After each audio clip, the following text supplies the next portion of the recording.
Transmission start. Welcome to Where Did the Road Go? Join us as we wander off the path and explore lost history, consciousness, the paranormal, unexplained mysteries, alternative thought, and much more. We are present on the web at wheredidtheroadgo.com. Now here is your host, Soraya. Welcome to this edition of Where Did the Road Go? Tonight I'm going to be speaking with Jenny Ashford about her new book, The Unseen Hand. And this is an absolutely fantastic book compiling a variety of poltergeist cases. It's almost 400 pages, or around 400 pages. And it divides it up into sections, and it deals with some of the very well-known cases as well as a bunch of not so well-known cases, and gives you a great overview of just how diverse this phenomena can be while still retaining some sort of pattern in there. So I'm going to be talking with her tonight and probably next week as well, because there's just way too much to talk about in this book to squeeze it into one show. So it's going to be a minimum a 2-part show, maybe even a 3-part show, depending on how next week goes. As soon as I have next week's ready, we're not doing this all at once as I sometimes do, but as soon as next week's is done, I will be making it available to Patreons. You can become a Patreon at wheredidtheroadgo.com. Click on the Patreon link. It's only $3 a month. You get extra stuff. You get multi-part interviews as soon as they're ready. And bonus stuff, giveaways, and things like that here and there. All right. So with no further ado, this is my conversation with Jenny Ashford. All right, Jenny, welcome back to the show. Well, thank you very much for having me back. Now, this is your 4th book on the subject of Poltergeist, right? Yes, it is. Okay. And this one is longer than all your other books combined. Yes, it is. And that shouldn't scare people, because your other ones were not super long books. Yeah, I mean, the other ones were kind of, bite size, and they, just mostly described one case. But This one, I was super ambitious and decided I was just going to talk about every case I could find. So. And it runs in around the 400-page mark. Yep. And it is a fascinating review of this stuff. It really is. You've done a fantastic job. Well, thank you. You have such a diverse array of cases. I mean, there are certain things you see in a lot of the cases, but then you have ones in there that are very high strangeness type of things. Yeah, yeah. So one of the first things I wanted to ask you is how you define the paranormal. How do I define the paranormal? I mean, that's kind of a hard question. Really, because I'm coming at things from a largely skeptical point of view, I don't even know if I would equate like paranormal and supernatural as being the same thing. Like supernatural, if something is supernatural, meaning outside of nature, I don't think it can exist. But paranormal, I kind of feel like paranormal, if it exists, it's just something that we don't understand yet. It can exist, but, not, like maybe aliens, maybe there are no aliens or intelligent aliens rather, but maybe there are. So, in a way that's still in the paranormal camp because we don't know yet. And I feel like the same thing with, poltergeist phenomena and anything that falls into that kind of gray area where, there could be something to it. We just don't know exactly what it is yet. Right. Yeah, I think the dictionary definition of supernatural is a manifestation or event attributed to some force beyond scientific understanding or the laws of nature. Yeah. Yeah, and I mean, they're similar terms, really. Yeah. I guess I just made a distinction between them. Yeah. And yeah, paranormal really does mean just that we don't understand what's going on yet. Yeah. So a lot of these cases could be tagged paranormal now, but 50 years from now, we may go, well, that's not paranormal. We know what was happening. Yeah, we know exactly what was going on. Yeah. It's like if we brought a cell phone back to the 1800s, they'd go, ooh, paranormal. Right. And that's kind of what I was thinking of, too. It's like, hundreds of years ago, electricity would have seemed paranormal to them because they didn't understand how it worked. So I feel like it's a similar kind of thing. And I'm not saying that everything that falls into the realm of paranormal now is going to, at some point, be proven to be true. I mean, some of it might not be, obviously, sure. But, some of it, I think there might be something to it, and we'll discover it sometime down the line. So So let's go through the stages of a typical poltergeist encounter. Yeah.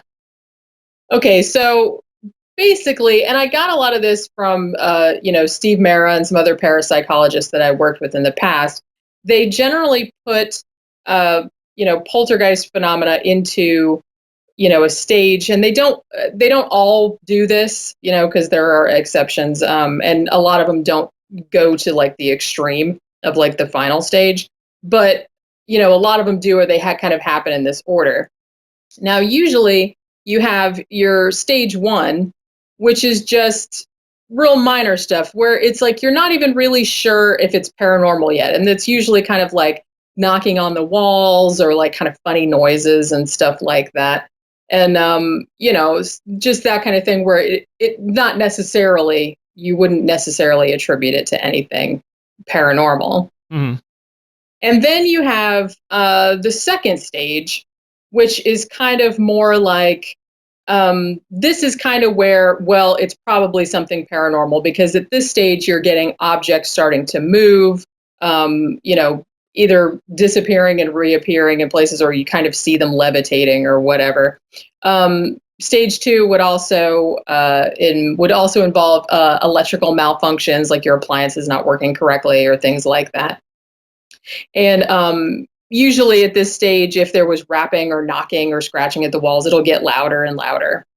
And stage three is what they call the apparitional stage. And that's where you'll start seeing things, and not necessarily in poltergeist phenomena. They don't usually see ghosts, quote unquote. Every now and then they do, but usually it's just some kind of like amorphous kind of figure, like strange shadows or like strange mists or things like that. Like balls of smoke and stuff. Now, at stage four, this is where the phenomena is starting to directly interact with like the people, either by like biting them, hitting them, pushing them, things like that. And then, usually most poltergeist infestations don't progress much beyond that. But there are two more stages. Stage five, which is called the incubus succubus stage, and that's kind of akin to stage four, but it would involve, sexual assault, essentially on the people in the environment. And the most famous case of that being the Doris Bither case, obviously, on which the entity was based. Mm-hmm. And stage six is what they call the possession stage, where it seems as though the person has been taken over by another personality, which we would, if people of a religious bent would call a demon possession. But parapsychologists tend to think, well, maybe the poltergeist phenomena can mimic something that looks like a demon possession, and if that's what it is, then that's the stage, and that is usually the most extreme case, where you're getting like a person who seems to be taken over by an outside entity. Right. Okay. And the difference from hauntings is, well, I mean, there's different types of hauntings as well. Yeah. So you have the kind that just kind of repeat, that people pick up on, or things, but you don't necessarily get poltergeist activity in hauntings. Not necessarily, and there are some cases that have some crossover. Usually I would think hauntings would kind of be categorized in two different things. You have like your quote unquote tape replay type of haunting, where it's just kind of the same, people are seeing the same thing over and over again, which, it's not intelligent or interactive or anything like that. But then you get people reporting other types of hauntings where, they said, I saw a ghost of, a relative or something like that, and it talked to me and told me information and things like that. Poltergeist phenomena, I think, it tends to be more based around a living person. It tends to be more, it doesn't have a message to convey. It doesn't have, any information to impart or anything like that. It's basically just energy reacting. It doesn't really seem to have a purpose. So I kind of feel like poltergeists are probably just some sort of outward manifestation of people's emotional states. And in that sense, I don't really feel like it's an outside entity per se, even though it may appear to be in some cases. Right. Right. Now, some of the okay, so let's talk about some of the things that happen in poltergeist cases, like when objects are moved. A lot of times, no one sees them actually get picked up, but they'll see them once they're in motion. Yeah, which is very strange. It's very, very, very rare for anyone to see an object actually lifting off, of a tabletop, say, or disappearing from an area. It's almost always, oh, I noticed it when it was still in flight. I saw it out of the corner of my eye, which I guess isn't that hard to understand because, it's not like you happen to be staring at an object, when it happened to decide it was going to fly off the table or whatever. But I kind of feel like maybe there might be an aspect of maybe it can't move when someone's looking at it. Maybe it has to be kind of out of the corner of your eye. You know what I mean? Hmm. Yeah, I think maybe looking at it sort of, suppresses it in a way. But yeah, it's very unusual for anyone to see something leaving. I have heard in a couple of cases people said they actually saw something pick up off a table, but it's very rare. And another thing that's interesting too is that when objects move, one thing that's really commonly reported is that the object will be warm when it's picked up afterward. Not always, but in probably 95% of reports, the object is warm when it's picked up afterwards. And sometimes, too, it tends to either make more noise than it should or less noise than it should. And this happened. This happened in the House of Fire and Whispers, the Keith Linder case that I wrote the book about. Mm-hmm. An interesting thing that happened was that a little plastic light fixture flew off the wall and hit the floor with a really loud sound, much louder than it should, because it only weighed a few ounces. Right. So it really shouldn't have made that loud of a noise when it fell, but it did. And it was recorded and analyzed and everything like that. And had the exact same sound signature as it would have if it was a quieter noise, just the amplification was much more. And another thing too is that, and this happens a lot in cases where of like stone throwing, where stones fall from the ceiling and things like that, the stones tend to fall softly, like they'll hit people, but it won't hurt them. Or, they'll just kind of float to the floor and things like that. So there's all this kind of weird, unnatural movement reported in these types of things. I'm not really sure why that should be, but I found when I was writing about a lot of these cases, it's very, very, very common. Yeah, yeah, and the warm stones always interest me, because well, a lot of this stuff, if you look at people hunting for Bigfoot, they encounter a lot of this stuff in the wilderness. They'll get the knocks, they'll get stones thrown at them that are usually warm. Things they'll find figures and stuff made. I mean, it's enough that Joshua Cutchin, one of my regular co-hosts, has coined it the wilderness poltergeist. Yeah. And it could be. I mean, it does happen outside sometimes. It's or like in all the cases I wrote about, it's very rare. But there was actually one in Brazil where it was just like a particular stretch of road, and these people were just driving along the road, and all of a sudden, just rocks and sand started come flying at them from all directions. Yeah, talk about that one a little, because that's really interesting. Yeah, it's like I had really never heard of that before, but yeah, it happened. I have to look up in my notes here because I don't remember. Yeah, that's fine. Remember the exact year that it happened, but yeah. So it happened in Brazil, and I believe it was a man and his wife. I think they had just gotten married, I believe, and there was a couple other people in the car. There was a doctor who was a friend of theirs, and more than the man's mother or something like that. And they were driving from Sao Paulo, and there was just this one stretch of road, and they were just driving, and all of a sudden, like all these rocks and sand started coming flying at them from all directions and things like that. And first thinking, so they stop the car, they get out, they look around. I mean, the driver had a pistol, so he was, I'm going to shoot whoever is out there. Now the pistol jammed, it wouldn't work. And they actually drove into town and found a police station, and brought the police back. And then the police car started getting battered with rocks and sand and stuff like that. And they looked all around the area and they couldn't find anywhere where this could be coming from. And like I said, it was coming from kind of all directions at once. So it wasn't just like one person chucking rocks at them. And they couldn't really figure out what was going on. And then finally they just said, well, we don't know what to do. So they just kept on going. Now, as they were leaving, the driver, the man who was driving, said that that something felt like it was hanging on his door, trying to open his door, like while he was trying to get away. And the weird thing about that was that reportedly, once they got out of that area, it didn't happen again. No one else reported it on that particular stretch of road. It was just that one car. And later on, he said that the driver reported that he couldn't find any damage on the car from all the rocks and the sand that had hit the car, which you think there would be. Yeah. Find any of it. So, yeah, so that was really kind of that was one of the very few cases I found where it was outside. Not only that, but it was kind of a one-off. There didn't seem to be a focus to it. Yeah, it's just kind of like, oh, well, this one stretch of road suddenly just decided had a little poltergeist outbreak just for no reason whatsoever. Oh, yeah, that's definitely qualifies as one of the high strangest ones. Yeah. One of the other things you talk about, and I know when I had you on with Steve Miro, we talked about this, these things don't seem to like infrared. They don't seem to like cameras in general, but particularly infrared cameras. Yeah, they really don't. And, I know that people that are skeptical of this type of thing will be like, oh, well, that's convenient because nothing will ever get captured by camera or whatever like that. But I mean, a lot of parapsychologists will say that it's very, very difficult to catch anything on camera, on tape, on audio, on anything.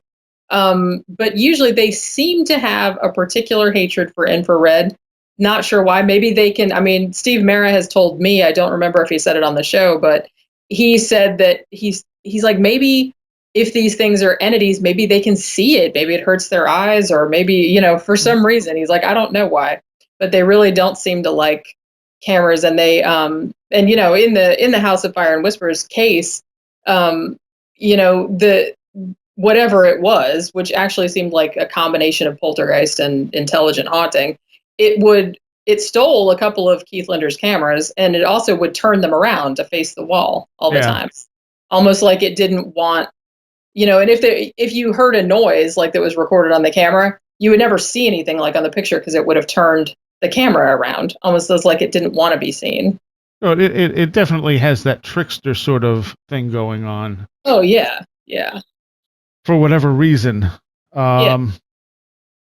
So let's see. Let's talk about the Fox sisters, because this started a lot of the spiritualist stuff. Now, you pretty much have them down here as being a hoax. Now, do you think that they were always a hoax, or like a lot of poltergeist cases, do you think they eventually became a hoax because the activity calmed down?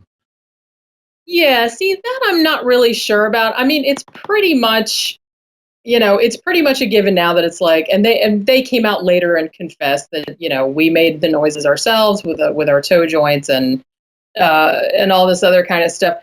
Could it have been? I mean, it started out when they were very young.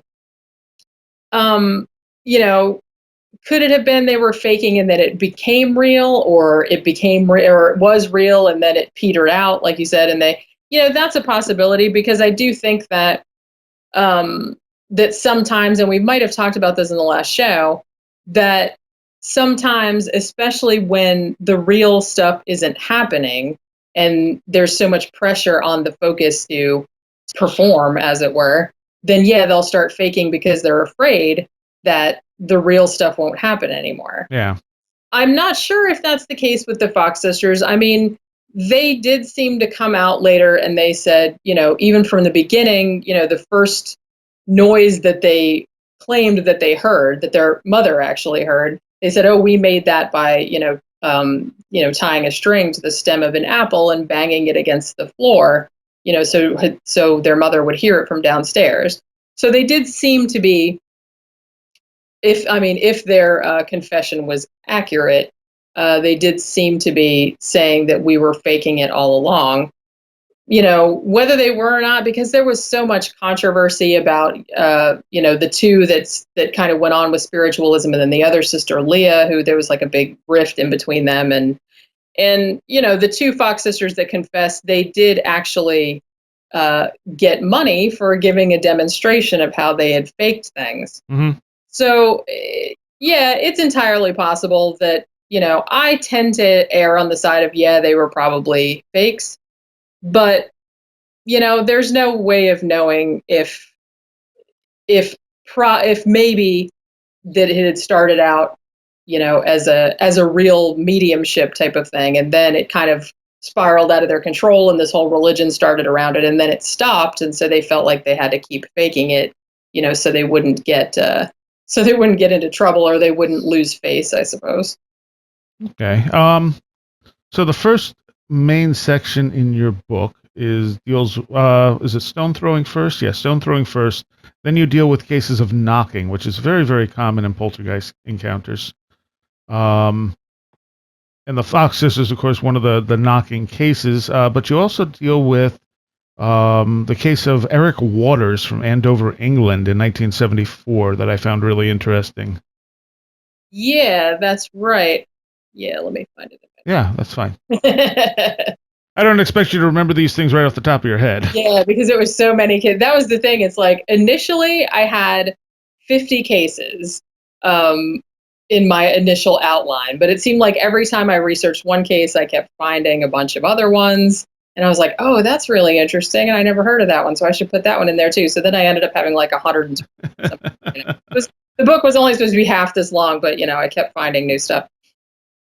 But the interesting thing about the Andover case, and this is a pretty much classic poltergeist. It's two girls, or two young women, a 20-year-old and a 12-year-old, and they shared a bedroom. This was in 1974. And they started hearing rapping on the walls. And they kind of thought it was neat at first. I mean, they're like, oh, it's our little knocking friend. And it would knock every night before they went to bed and stuff like that. At first, they thought that maybe it was just like the neighbor making noise, or, maybe they were just knocking the little code with their neighbor or whatever. But it turns out that that probably wasn't what it was, because one of the little girls decided to test this. And she says, well, I'm going to ask a question of this knocking thing really, really quietly, so that like even her sister in the next bed couldn't hear. And then I'll see if it answers the question correctly. And it did. So after that, they figured, well, it can't be the neighbor, because if the sister in the next bed can't hear it, then obviously the neighbor can't hear you through the wall, right, and like answer your questions. So, like I said, I think at first it was the Andrews family was the family that lived there. And they didn't particularly think anything of it. They just kind of thought it was neat. But they established a code, as a lot of people did when they had rapping poltergeists. And this poltergeist claimed that its name was Eric Waters. So they started asking him questions and asking him to make predictions and things like that. Like, I think the dad would even he would even go to the horse races, and he would like ask Eric Waters, what horse should I bet on? And then like have him, I'm like, yeah, that sounds about right. But so this Eric Waters knocking spirit said that, as you do, he said that he had died and was buried under the floorboards. And of course they could never really check anything like that. But so at one stage, like I said, they were asking him questions, they were doing all this other stuff. And then a few weeks later, the knocking started getting more aggressive, and it started getting really loud, and it was keeping the family up at night and stuff like that. And eventually it got to a point where it was so loud that people down the street were hearing it, were complaining, and stuff like that. So at this stage, they decided to call in a paranormal investigator. Now, Barry Colvin was the guy that came in to investigate, and he pretty much right away established that Teresa, the 12-year-old girl, was probably the focus. They said that it was very rare for the knocking to start when she wasn't laying in bed. Now, obviously they have to discount the possibility that, well, she's laying there knocking on the wall when no one's looking at her and it's just a prank. But they did test with her. They had quote unquote Eric Waters knocking in other places, like, can you knock on the headboard of the bed? Can you knock over here and stuff? And he did do that. So they determined that it probably wasn't the little girl doing it. Now, so it seems like as it went on and as the investigation went on, it seemed like Eric Waters was getting more angry. And one of the sons would start yelling at it and things like that. And so let me see. Hold on a second.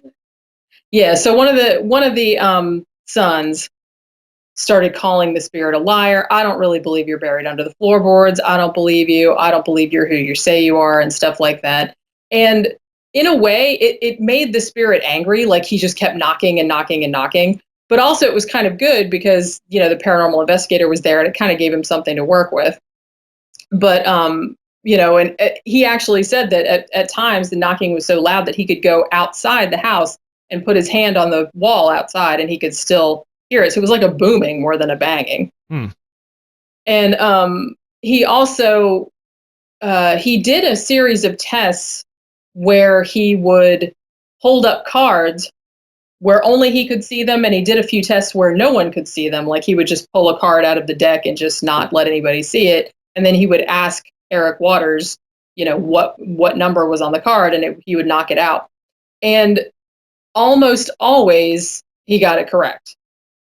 So, that had to be some kind of paranormal something because, no one could see the cards. Even the investigator couldn't see the cards. Right. So it had to be something. I mean, I think it was like 17 out of 20 times he got it correct. And like on some tests, he got all of them correct. So it was almost perfect accuracy. Now, they also asked if they could photograph him. And the knocking spirit said that they could. And he even like conveyed through knocks where he was in the room. But when the investigators took photographs where Eric said to take the picture, there was nothing in them. So, whether he was just messing around or, whether he couldn't be photographed, no one knows. But nothing came out on the photographs. And the creepiest thing to me about this case was that the family asked him, well, do you have anything else you want to say or something like that? He told them, I have this message that I want to tell everybody. And he knocked out this message. And the message was, I am here to rest and stop my bones from rotting. Which, what does that mean? I don't know. But that was the message that he had to convey. And that was almost like one of the last things that he said. He gave that message and then that was like his final statement. It's just, there was a couple little minor knocking incidents after that, but that was pretty much the end of it. And, the investigators still kept coming and stuff like that. But at that point, they couldn't hardly get him to, sometimes he wouldn't knock at all and stuff like that. And after the knocking had stopped, the paranormal investigators decided they would look a little bit into the history of the house and the history of the area to see if there was anyone named that around there that had died.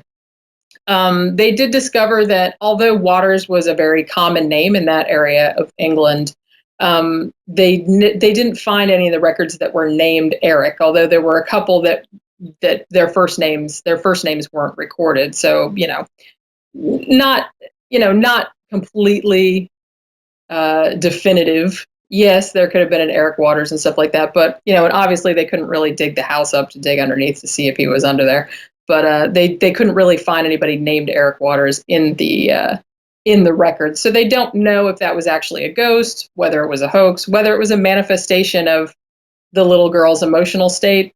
Who really knows? But it's weird because it didn't really progress into anything beyond that. But the knocking was very intelligent. It could tell the numbers off cards. It knew things. Although some of the predictions it made about about the horse races, and I believe they asked it to predict the FA Cup final, or he got that right. But the horse race one, he was only about half and half on that. I'm actually surprised nobody did dig up the living room floor to see if anyone was buried. Yeah, it's kind of interesting because, I mean, I would think if I lived in a house where there was all this knocking and it was supposedly intelligent, said, hey, I'm under the floorboards and please help me and all this other stuff, I think I would kind of want to dig under there and see. Yeah.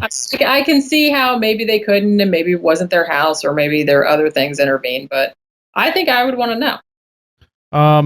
And why is it, do you think, that so many poltergeists adopt the personality of a spirit? Like they try to sell themselves off as a spirit.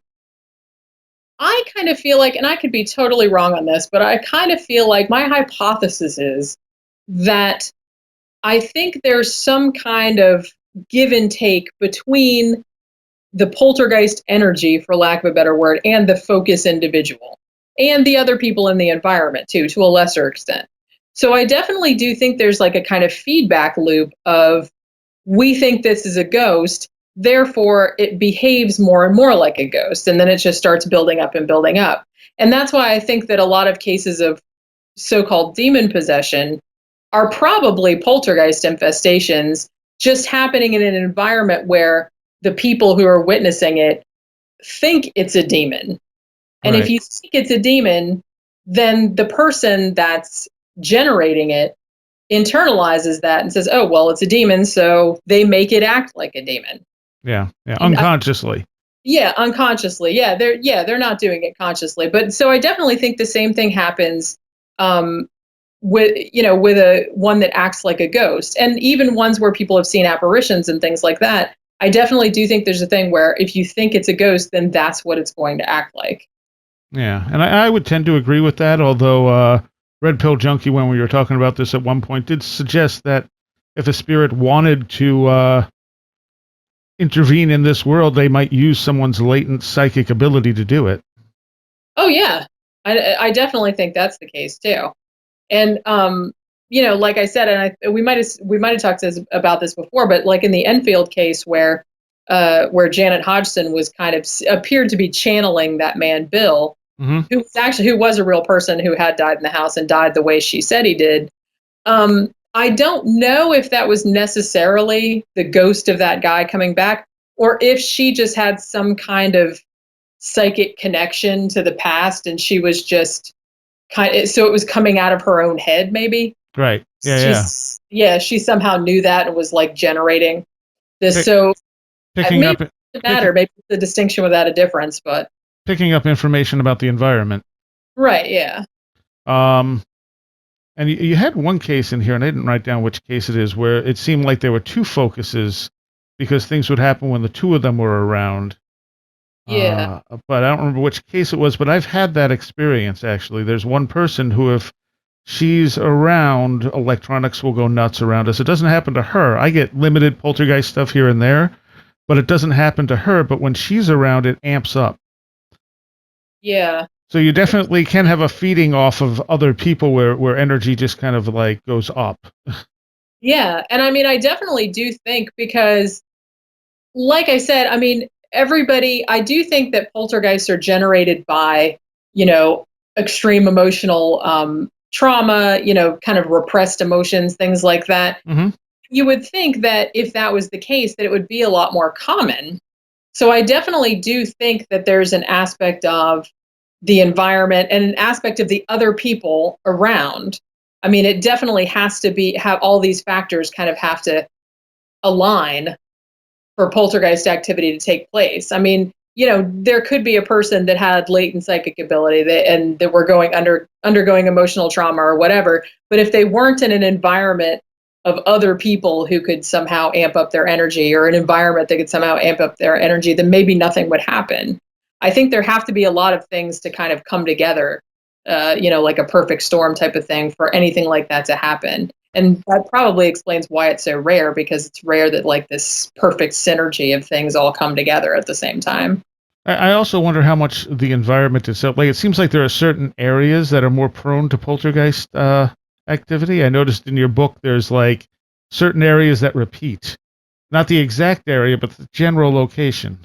Yeah, yeah. And it's like I kind of wondered about that too. It's like I didn't know if it was because people in those areas are more likely to report them, or if we just hear about them more because a lot of them were American or European, Mm. and since we're Western and that's Western, so maybe we would relate to it more. And actually, that was one thing I kind of wanted to explore. If I ever do another volume of this, I wanted to see if I could find more poltergeist cases from other cultures to see if there was this kind of similarity. You know what I mean? So I Yeah. don't know if it's something to do with the location, if it's something to do with the culture, if it's something to do with the way it's reported.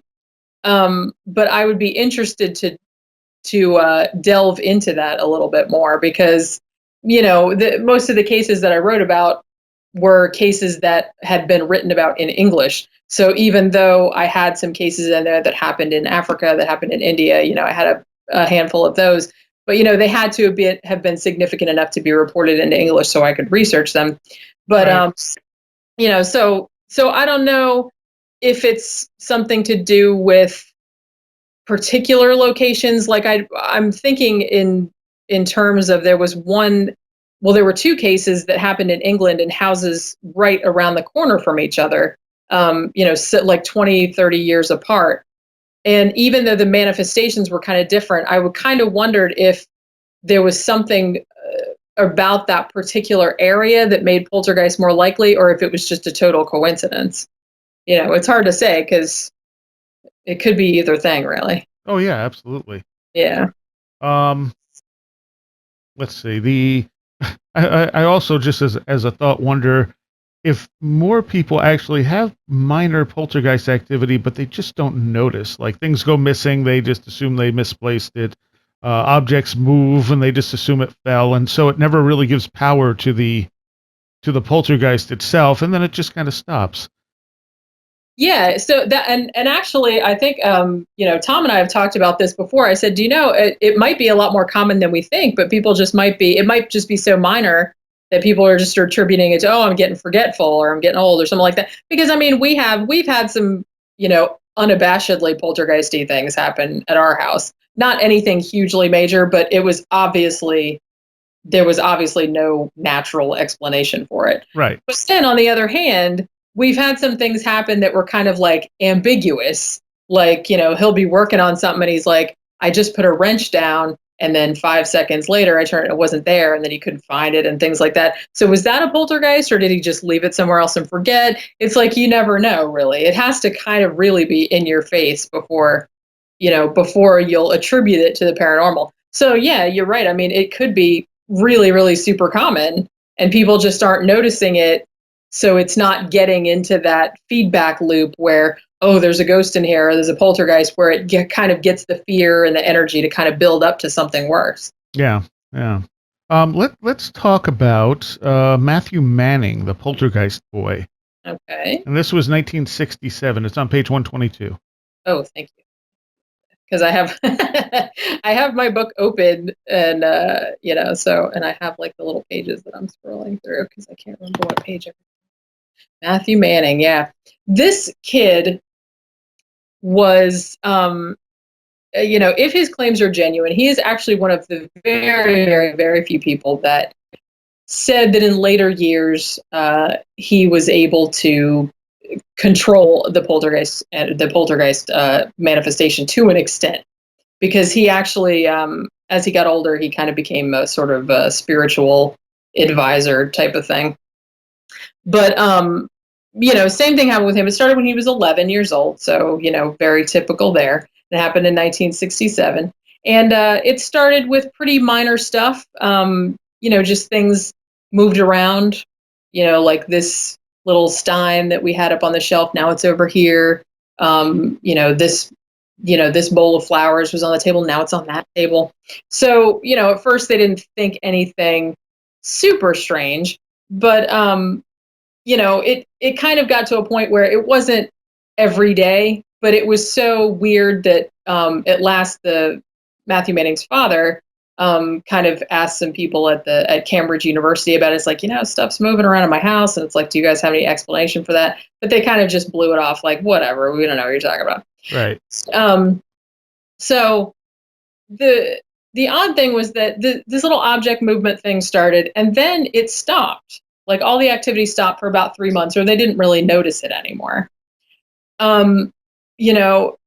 So and then it didn't really start back again until a few years later. And at that point, Matthew was 15, and they had moved to another house. So at the old house, it was just like a couple little things moving, but suddenly years later, they moved to a new house, and all hell broke loose. I mean, all the kids' beds started shaking, and furniture would lift up and fly across the room. Hammers would fly up the stairs. Broom flew up the stairs. Things like that, just banging and crashing all the time. So, at this point, they called the cops, which which is kind of funny. I always thought that was kind of funny. But if you're in that situation, what else do you do? It's Yeah. like, we need help. Let's call the police. And then the police get there and they're like, what do you want us to do? It's like, so this is not our bailiwick. We don't know. But anyway, it happened that one of the cops that came there, obviously they couldn't do anything, but one of the cops said he knew somebody that was interested in the paranormal. So he referred them to somebody at Cambridge University who was into that kind of thing and could investigate. So the thing with this is the man that came to investigate, Dr. George Owen, he actually never saw anything taking place. He never saw anything moving. He never, so he didn't directly witness any of the phenomena, but he did see like the aftermath of things. Like he would look into a room and then like a minute later, he would look back into the room and stuff would be moved around, when he knew that he hadn't seen anybody in there. Right. So, even though he didn't see anything directly, he did see the result of some kind of, activity that appeared to be paranormal. Now, the most kind of notable aspect of the Matthew Manning case was that writing started appearing all over the boys' bedroom walls. And it was usually signatures. Some of the signatures were of famous people, some of them less famous people. And this would happen even when Matthew was not in the room, because when Dr. Owen was there, like a lot of times he would rope the room off and not let anyone in there. He'd make everyone go outside the house so he could be sure that no one was in there writing on the walls, and then they would come back in and there would be new writing on the walls. And it seemed that when they actually checked some of the more recognizable signatures, they actually did match known signatures of those people. So why signatures? I'm not really sure. But Matthew was, insistent that he was not doing it, but he also wasn't having a good time, So I kind of feel like he probably wasn't faking it because he didn't really get anything out of it. Yeah. While it was going on, he didn't like to be in the house. He thought it was unpleasant. And, he would go to school. He would leave for school very early and he wouldn't come home until much later on. And they actually sent him to a boarding school later on. But unfortunately, the phenomena followed him to the boarding school. Of course. So, yeah. So some of the students with him actually reported, beds moving by themselves, pile of plates flying around, puddles of water, just appearing, knives, bricks, stuff like that, kind of turning up in the dorms. And this was witnessed by, he shared a dorm with several other boys, almost 24 other boys. And so they all reported this. And it turned out that Matthew found out that he could stop the manifestations by doing automatic writing. And he says he came into this quite by accident, that he was writing an essay and he kind of spaced out and started writing without thinking about it. And after that happened, there were no disturbances that night. So he thought, oh, well, maybe I'm channeling things into this writing, into this automatic writing, and so it's not acting out in this other way. So once he started deliberately channeling things into the automatic writing, the objects flying around and stuff like that, that all seemed to stop. Now, while he was doing this automatic writing, he would kind of, he would do, and this is pretty commonly reported too in automatic writing cases, where he would produce handwriting that didn't look like his own. He would produce writing in other languages that he reportedly did not know. And he could also do drawings that appeared to be in the styles of very famous artists, Paul Klee, Leonardo da Vinci, Pablo Picasso, things like that. And he would sign them with those artists' signatures. And reportedly, these drawings looked very much like drawings by the actual artists. So, there's obviously, just like in every case on this, there's kind of two sides. A lot of experts that have looked at the signatures that he produced and the drawings that he produced said yes, they do look very much like the original drawings of the artists, and look a lot like the signatures of the people that they're supposed to be. And he has detractors also, but as it went on, as he got older, he sort of learned to control his powers a little bit, and he could do similar things to, I guess, to what Uri Geller got very famous for doing on TV, stopping clocks and things like that. And he could also reportedly produce objects from thin air. But he is now working, and as far as I know, he's still alive.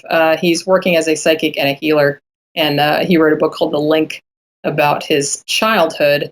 But he's not he doesn't ever appear in the media. Like, he has private clients and things like that, evidently, but he's not turning up on all the talk shows, like doing tricks or anything like that. So, he seems to live pretty quietly.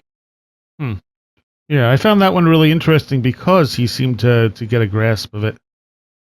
Yeah, and that's very unusual, because I feel like, people that are focuses of poltergeist activity, I almost feel like you can't control it. Like, there might be some kind of mechanism in your brain that's preventing you from controlling it. Like, you have to allow it rather than control it. And so I think there might be some kind of thing where you can't, or it's like it won't work if you try to control it. Because, if someone could actually control it, I mean, that would be like Firestarter or the Fury or Scan, something like that. It would be like that. I mean, that'd be awful.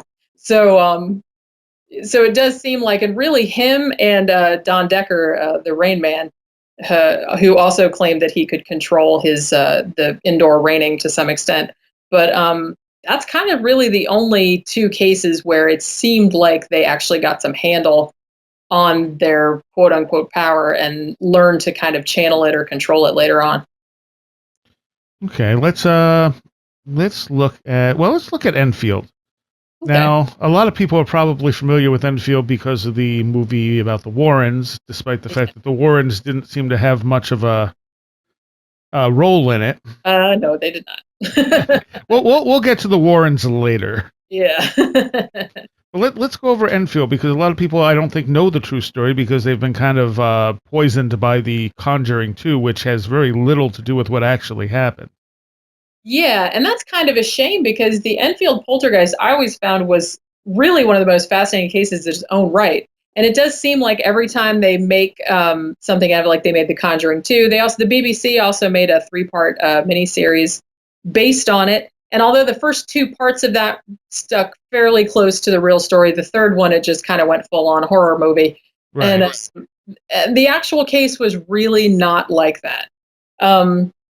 I feel like, well, the Warrens were kind of the main character of Conjuring 2, but they did not really have anything to do with Enfield. They apparently, according to Morris Gross and Guy Lyon Playfair, who were actually on the investigation, the Warrens turned up uninvited one day and were only there one day, claimed the whole thing was a hoax, and then took off, and they never heard from them again. So that was pretty much the extent of their involvement. Well, if I remember right, too, they said something about Ed Warren was trying to explain to them if they played it right, they could make a lot of money at this. Yeah.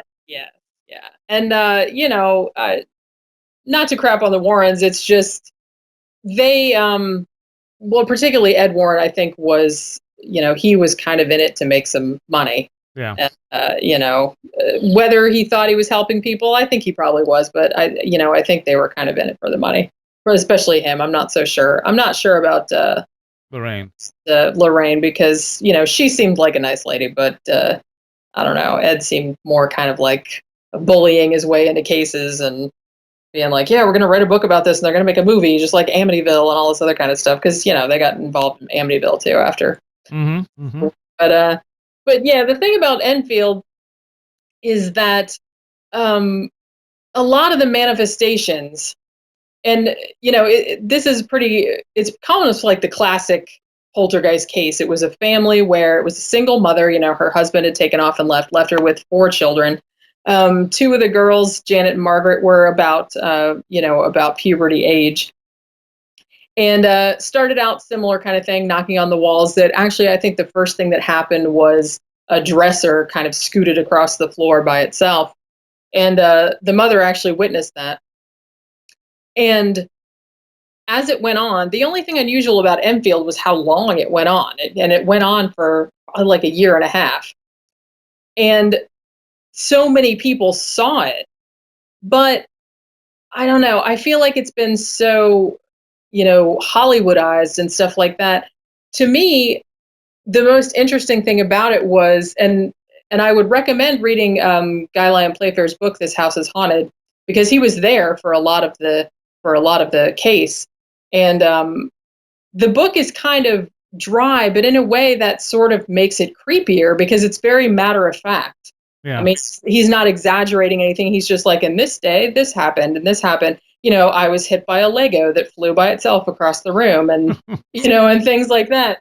And so I think the weirdest things that were reported in that were, Janet's Bill voice. Mm-hmm. She said that Bill was talking from behind her. And actually, I still think the recordings that Maurice Grosse took of her talking like that are still pretty creepy. I mean, even if she was faking it, which I don't think she was necessarily, but they're still pretty creepy to listen to. Yeah. And the fact that she could talk like that for hours and hours and hours at a time without losing her voice, Mm-hmm. I mean, it makes me think that there was probably something to that. Also, there was a couple of people reported that Janet had levitated a few times. Now, the famous series of photographs of her like kind of flying through the air and stuff like that. Now, that just looks like she was jumping off the bed to me. Yeah, me too. Yeah, when I see all so I don't consider that levitating. It just looked like she was jumping off the bed. But some people did say that they saw her levitating in the window. And I believe a couple of witnesses even said that she had levitated, she had floated through the wall and had left a book in the neighbor's house, then had floated back into her room. So she kind of teleported through the wall. Now that was reported by a couple of witnesses. I don't think that the parapsychologist reported that, but a couple of their neighbors did. But other than that, it was mostly just funny noises, banging, things flying around like tables, chairs, couches flipping over, noises like dogs barking when there was no dog, and things like that.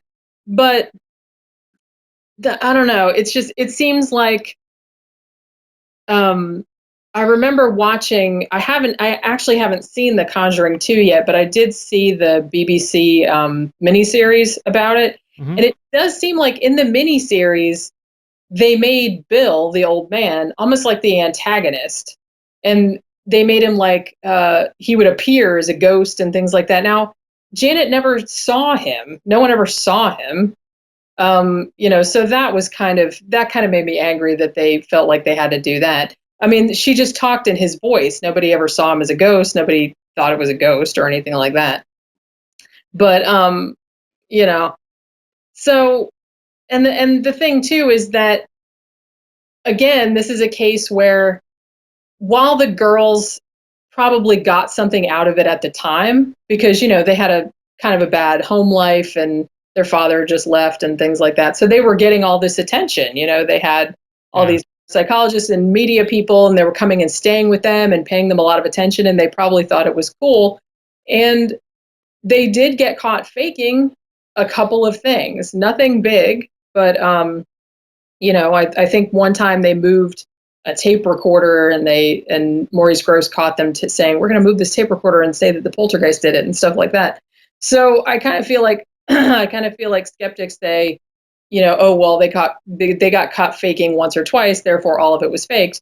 But I mean, you kind of have to feel like where these two girls were coming from was that they were suddenly at the center of attention. They had all these people staying with them. They had all so they didn't want it all to go away. Yeah. So so if nothing was happening, if the guys from the newspaper were coming and nothing was going on, then they're like, well, we better do something, otherwise everyone will stop coming and then we'll be all left all alone again. And I don't think they wanted that. And they did interview. I mean, Janet Hodgson is, an older woman now, obviously, but she doesn't really like to be interviewed much. There are a couple interviews with her out there, but she always seems real uncomfortable when she gets interviewed about it. Now, she did admit that she and her sister had faked about 2% of the phenomena, but that the rest of it was real.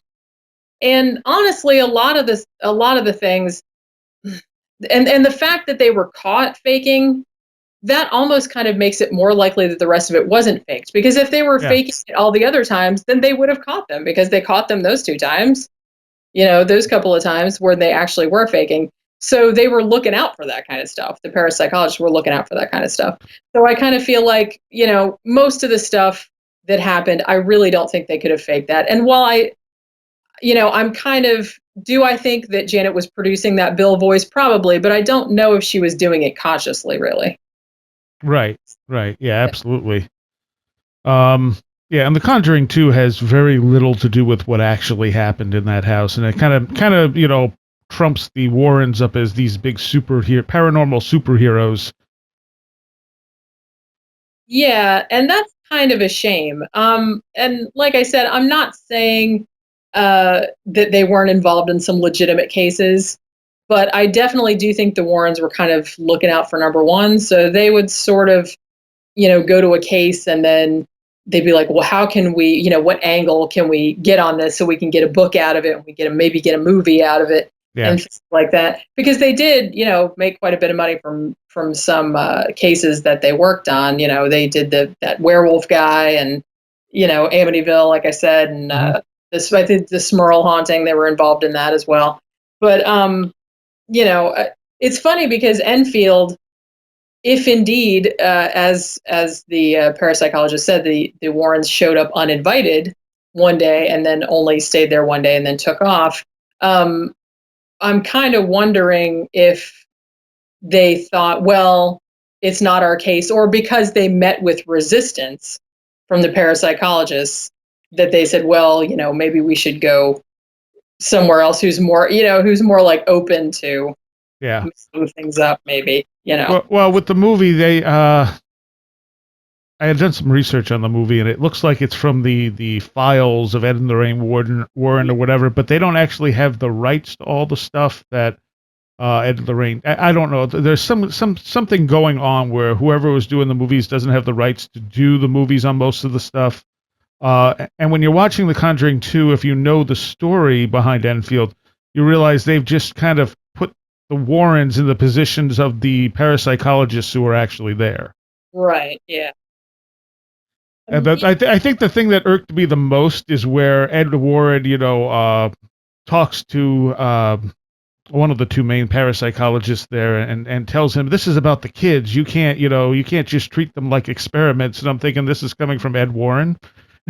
Yeah, that seems a little, I mean, the thing is, yes, Maurice Grosse and yes, Guy Lyon Playfair, who was the writer that wrote the book about it, they were there investigating the paranormal activity, but I feel like they also, and from reading their books and watching interviews with them and stuff like that, they did really care a great deal about that family, and they really did want to help them. And I think they both developed a great fondness for the family, and especially the kids.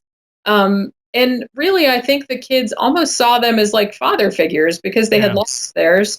So I didn't really see anything terrible in the way the parapsychologists were. I mean, they were trying to help them, and like you said, that's pretty rich coming from Ed Warren. And I don't imagine that he said anything like that in reaction. Right. But it's one of those things that ruined the movie for me. I didn't think it was a particularly good movie to begin with, but like every time they did stuff like that, and it just grinds me the wrong way, Yeah. Let's see. Let's do one more for now. We're gonna have to break this into 2 parts because I got a bunch of other stuff I want to talk to you about. Oh, okay. Let's do Humpty Doo. Okay. This one's really interesting. Do you remember what page that's on? No, but I can probably find it real quick. Because that was such a strange name for a place, Humpty Doo, Australia. I know. It's on page 140. It was in 1998. Okay, one. There we go. And this was one, it's funny because I felt like when I was doing the original outline for the book, most of the cases were, US, England, a couple from Germany, stuff like that. And I was like, when I uncovered a couple Australian cases, then suddenly like the floodgates opened and there was like all these other Australian cases. I'm like, wow, it's like, Australia, they speak English. You'd think we would hear more about cases coming from Australia, but we really didn't. But yeah, I did happen to come across this one while I was researching another one. And this is, fairly recent, 1998. And Humpty Doo, I love the name of that town. Australia has like the best city names.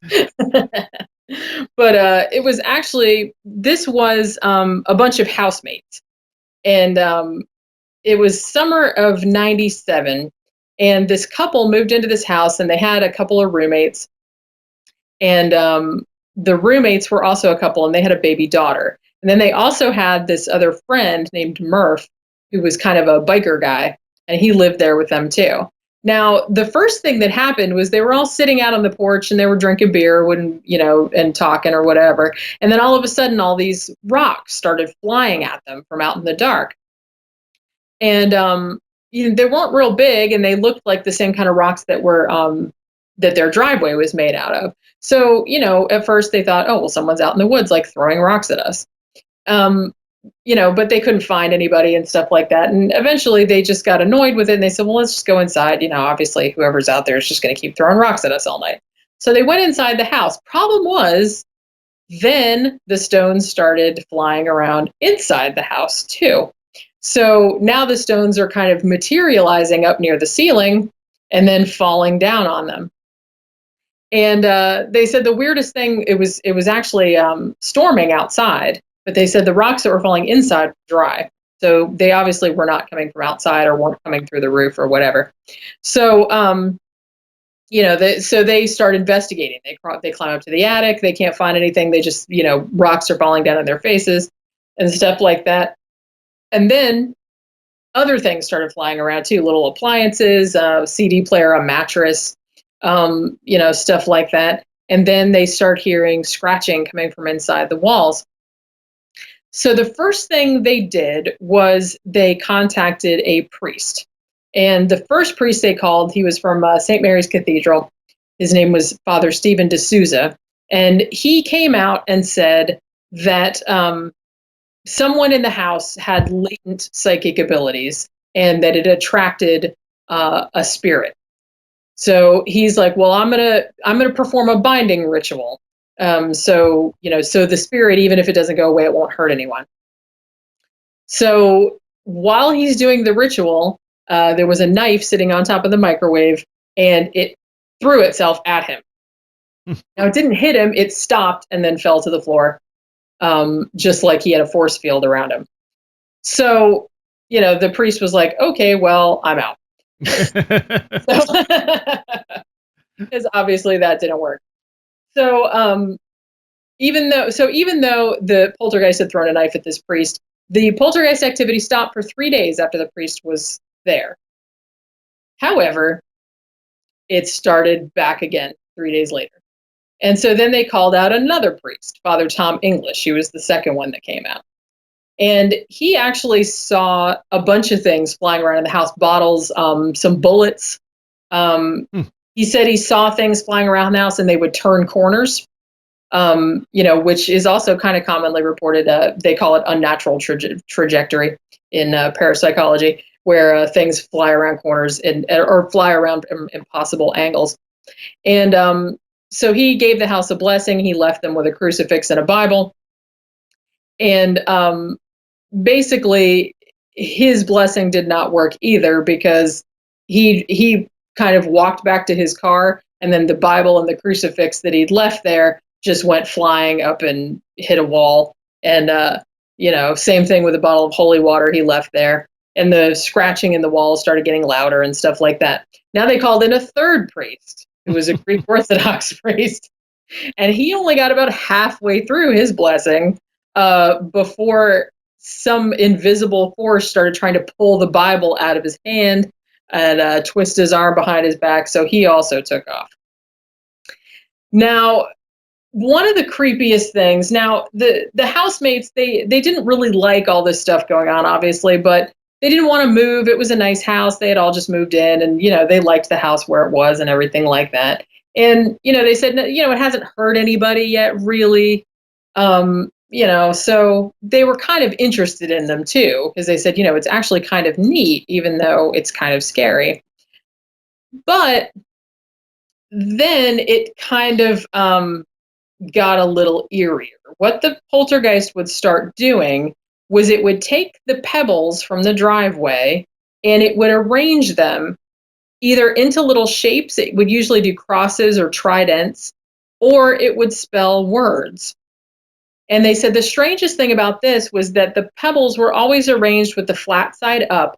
And and they were always very, very carefully arranged, as though someone had just sat there and taken hours and hours putting these little letters together with these tiny little pebbles.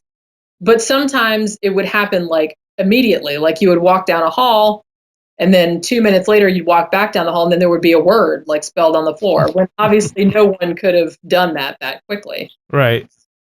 Now, the creepiest thing was the words that it was spelling were things like help, car, fire, things like that, which seemed random, but actually the creepy thing, and one of the words that it spelled was Troy. Now, these housemates had actually had a friend named Troy it was spelled differently than the poltergeist spelled it, but their friend Troy had actually recently been killed in a car accident in which his car had caught fire and he had burned alive. Ugh. So the odd thing was, though, that even though these words were turning up and they thought, oh, well, maybe it's talking about our friend Troy, about car and fire and stuff like that, but they never thought it was Troy's ghost. They always made the distinction. They thought, well, it's a poltergeist and it's using Troy's death to rattle us. Mm. Like it somehow knows about it. Because they said, if it was really the ghost of Troy, it's like, why would he be throwing knives at people? Why, he was our friend. So, he wouldn't do that type of thing and he wouldn't be trying to scare us. But they never believed it was Troy's ghost, even though like all this stuff was kind of relating back to that accident. The poltergeist actually kind of got a little more violent later on. They had a friend over with a little kid, and this friend was talking about, oh, poltergeist, they can do all this stuff, but they can't really hurt anyone, which is a fairly common belief. And evidently right at that moment, right after she said that, this big pair of pliers like suddenly flew toward the air toward her kid who was sitting beside her. And she caught them before they hit the kid. But it was almost like the poltergeist was saying, oh, yeah, you think we can't hurt anybody? Well, here you go. The sad thing about this was that the housemates, at this point, the story had started getting around and the media started getting involved. Now, a TV crew came out and they were planning on doing a 2-part series on this show called Today Tonight. And they stayed in the house for several days filming around, and they filmed a few like unusual things and stuff. So they were going to do a 2-part show about it. Now, the first part aired, and they're like, wow, we captured some creepy things, and and it seemed like everyone was real sympathetic to their plight and stuff like that. However, some of the footage that they recorded for the second part, when the producer was watching it, he claimed that in one spot on the video, there was they had actually filmed. There was a big crew there, and they had filmed. I believe it was like a dish or a big bowl or something like that, and it had flown kind of across the room. Now, the producer said that he saw one of the housemates who had been standing in the back. He saw her reflection, like in the front of a stereo or something like that. And she made a movement that made him feel like maybe she had thrown it. Mm. But the thing is, the video itself is very vague, and when she watched it back, she's like, oh, no, I was holding the baby and I was leaning over and I was adjusting the baby's clothes because they had become all tangled up. And really, it didn't look like in the video, it's not like she was obviously like slinging her arm out or anything like that. It was just she moved. And so he thought, oh, well, we can't do this now because we're going to be a laughing stock and all this other stuff. So the producer basically said, well, the second part of this show, we're going to make it just all about debunking. We're going to say that it was a hoax. So the second part of the show, they had done all these interviews with a lot of the witnesses and the priests and stuff like that, and they kind of threw all that out, and then they re-recorded interviews with skeptics who thought, oh, these people are faking and all this other kind of stuff. And so the second part really did not do them any favors, because then kind of a lot of the public kind of turned against them and thought, oh, they're a bunch of drug addicts, or they're seeing things, and they're just making things up for attention or something like that, which was, seemed kind of unfair to them, because they seemed like nice people, and they complained too. They said, look, we're really not getting anything out of this, and they said actually quite the contrary, because of all the damage that the poltergeist is causing. Their landlord was threatening to kick them out. They had to take him to court. And luckily they got a judge that was, sympathetic and was like, no, they're allowed to stay. But they're like, so, it hasn't been a walk in the park. We're not like making millions of dollars or anything like that. Now, the interesting thing, though, is that several members of the TV crew who were there also kind of thought it was a shame, because a lot of them had seen a lot of crazy things going on. And they said the unusual thing, and this is kind of going back to what we were talking about earlier about Poltergeist not wanting to be filmed, is that at some points they would take everybody out of the house, they would set up all the cameras inside, they would lock it all up, and they wouldn't get anything until all the batteries on the cameras died. All the batteries on the cameras died. Some of the crew would go in to change out the batteries, and they would see things flying around inside the house. They would put batteries back in the camera, everything would stop. And they said, and sometimes stuff would start flying around outside where no cameras. So it's almost like it was deliberately trying not to be filmed. Yeah. So, yeah. So, the sad thing too is that it went on for about 5 months.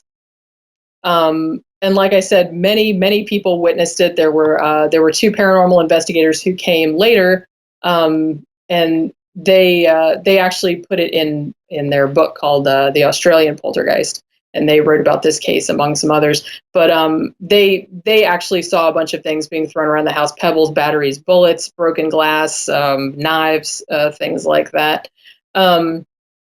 And a couple reporters saw it too. I think a reporter from the Sydney Morning Herald came out, and he saw stones falling from the roof. And this again relates back to what we were saying before about things being much louder.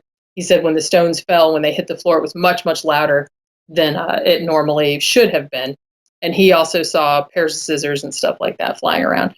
So, so it went on for 5 months, and it eventually just fizzled out, and they really have no idea what could be causing it. They don't think it was the ghost of that friend of theirs. They did speculate that one of the women who lived in the house, the one that had the baby, that maybe she was the focus, even though she was a bit older than the normal one, just because she was the one that was home most often, because the other ones were out at work, and she was kind of home taking care of the baby most of the time. And also they thought she might have had some kind of latent psychic ability that had kind of maybe triggered it. But that's pretty much it. Some people have also speculated that maybe Murph, the biker guy, might have been the focus too, because he had been really close friends with Troy, the guy that died, and he had like a lot of unresolved grief and anger issues about Troy dying. So they thought maybe he was the focus, and maybe that was why a lot of the words that were coming out of the poltergeist were about the accident. But it's weird because I'd never heard of it before, and that's why I really wanted to include it in the book, because I hadn't heard of it. But it's apparently a very famous case in Australia, like one of the most famous cases in Australia. So I'm kind of glad that I kind of came across it accidentally. Yeah. Kind of able to put it in the book because I was like, now that's one that doesn't usually come up, in poltergeist searches. All right. Well, let's stop there for now, and we'll continue this on next week's show because I have at least another show's worth of questions here for you. Okay, awesome. Where can people find you online, and where can they get the book? Okay, well, all of my books can be found on Amazon, and all the paranormal ones are available in print, ebook, and in audiobook if you like audiobook. Also, I have a website, www.jennyashford.com, and that pretty much has links to everything that I do. I also I co-host a podcast with Tom Ross, with whom I wrote the Mammoth Mountain Poltergeist. We do a weekly podcast called 13 o'clock. And we do, some of it's paranormal, but, we do true crime, historical mysteries, just any kind of weird, creepy kind of stuff that we're interested in. And that comes out every Tuesday. And the audio version is on the Project Entertainment Network. And we also have a YouTube channel called 13 O'Clock Podcast. Nice. All right. And the name of this book is? This book is called The Unseen Hand. And It's pretty much a compendium of every poltergeist case I could find that I thought was interesting enough to put in a book. And it's 400 pages, and it's very, very readable and very interesting. Thanks. All right. Thank you, Jenny. Thank you very much. All right. And like I said, part 2 will be up next week. If you're a Patreon, I'm going to have it up for Patreons hopefully sooner. And it may end up being 3 parts for all I know. We'll see how the second part goes.